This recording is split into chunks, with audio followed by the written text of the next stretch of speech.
अमेरिकी राष्ट्रपति Donald Trump और मोहम्मद बिन सलमान के रिश्ते कोई नए नहीं हैं, लेकिन हाल के महीनों में ये रिश्ता और गहरा हुआ है। कुछ रिपोर्ट्स के मुताबिक दोनों नेताओं के बीच बैक चैनल कम्युनिकेशन लगातार जारी है। वहीं न्यूयॉर्क टाइम्स की माने तो सऊदी अरब अंदर ही अंदर अमेरिका को और ज्यादा आक्रामक होने के लिए उकसा रहा है। सऊदी चाहता है कि अमेरिका सिर्फ हवाई हमले ना करे, बल्कि ईरान के अंदर घुसकर जमीनी कार्रवाई भी शुरू कर दे। सऊदी अरब जो खुद को मिडिल ईस्ट में सुन्नी मुसलमानों का नेता मानता है, तो लंबे समय से ईरान को अपने सबसे बड़े प्रतिद्वंदी के रूप में देख रहा है। ईरान की शिया नेतृत्व वाली सरकार और उसके क्षेत्रीय प्रभाव खास तौर पर इराक, सीरिया, लेबनान और यमन में सऊदी अरब के लिए चुनौती बने हुए हैं। एक्सपर्ट्स का मानना है कि सऊदी अरब को डर है कि अगर जंग अभी रुक गई तो ईरान फिर से मजबूत होकर उभरेगा। इंडियन एक्सप्रेस के मुताबिक एमबीएस इस जंग को एक बड़े मौके की तरह देख रहे हैं, जिससे मिडिल ईस्ट का पूरा नक्शा बदला जा सके।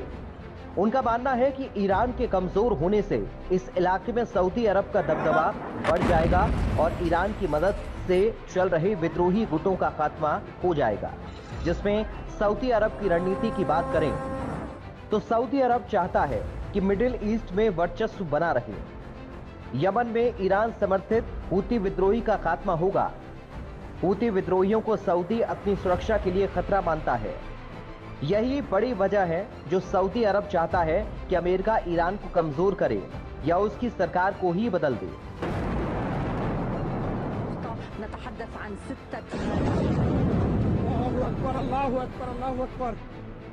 ऐसे में अगर सऊदी क्राउन प्रिंस अमेरिका पर दबाव बना रहे हैं कि वो ईरान के खिलाफ आक्रामक नीति अपनाए, तो ये हैरानी की बात नहीं है, क्योंकि एक रिपोर्ट कहती है कि सऊदी अरब और इजराइल जंग शुरू होने से पहले ही वॉशिंगटन में लॉबिंग कर रहे थे। भले ही ट्रंप सार्वजनिक रूप से रुकने की बात कर रहे हों, लेकिन वो एमबीएस को वॉरियर और एक खास पार्टनर मानते हैं। न्यूयॉर्क पोस्ट के मुताबिक हाल ही में खाड़ी देशों पर हुए ईरानी हमलों ने सऊदी अरब के रुख को और कड़ा कर दिया है, जिससे वो अब अमेरिकी सैन्य ऑपरेशनों का खुलकर साथ दे रहे हैं। दरअसल डोनाल्ड ट्रंप पहले भी ईरान के खिलाफ कड़े कदम उठा चुके हैं। साल 2018 में उन्होंने ईरान न्यूक्लियर डील विड्रॉल के तहत परमाणु समझौते से अमेरिका को बाहर निकाल दिया था। इसके बाद ईरान पर कड़े आर्थिक प्रतिबंध लगाए गए। अब रिपोर्ट्स में दावा किया जा रहा है कि सऊदी अरब चाहता है कि अमेरिका सिर्फ आर्थिक प्रतिबंधों तक सीमित न रहे, बल्कि सैन्य दबाव भी बनाए रखे। यहाँ एक बड़ा सवाल खड़ा होता है, क्या अमेरिका ईरान में रेजिम चेंज यानी सत्ता परिवर्तन की रणनीति पर काम कर रहा है?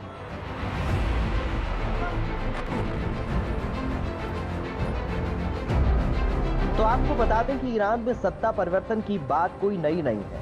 अमेरिका ने पहले भी कई देशों में इस तरह की नीतियां अपनाई हैं, चाहे वो इराक वार हो या लीबिया में दखलंदाजी।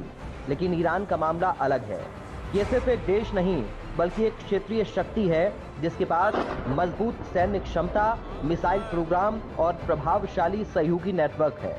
अगर अमेरिका सऊदी दबाव में आकर ईरान में सत्ता परिवर्तन की कोशिश करता है, तो इसके गंभीर परिणाम हो सकते हैं। पूरे मिडिल ईस्ट में युद्ध भड़क सकता है। तेल की कीमतों में भारी उछाल आ सकता है। वैश्विक अर्थव्यवस्था पर असर पड़ सकता है। रूस और चीन जैसे देश खुलकर ईरान के समर्थन में आ सकते हैं। अगर ट्रंप सऊदी की बातों में आकर और कड़ा रुख अपनाते हैं, तो ये जंग और लंबी खिंच सकती है। इसका सीधा असर दुनिया भर के तेल बाजार पर पड़ेगा, जिससे पेट्रोल, डीजल की कीमतें आसमान छू सकती हैं।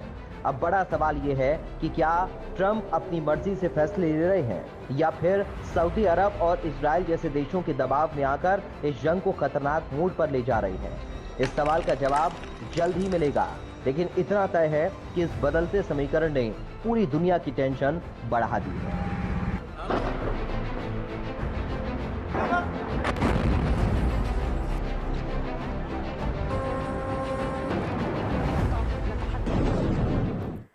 तो देखिए, जिस तरह से सऊदी अरब यहाँ पे अमेरिका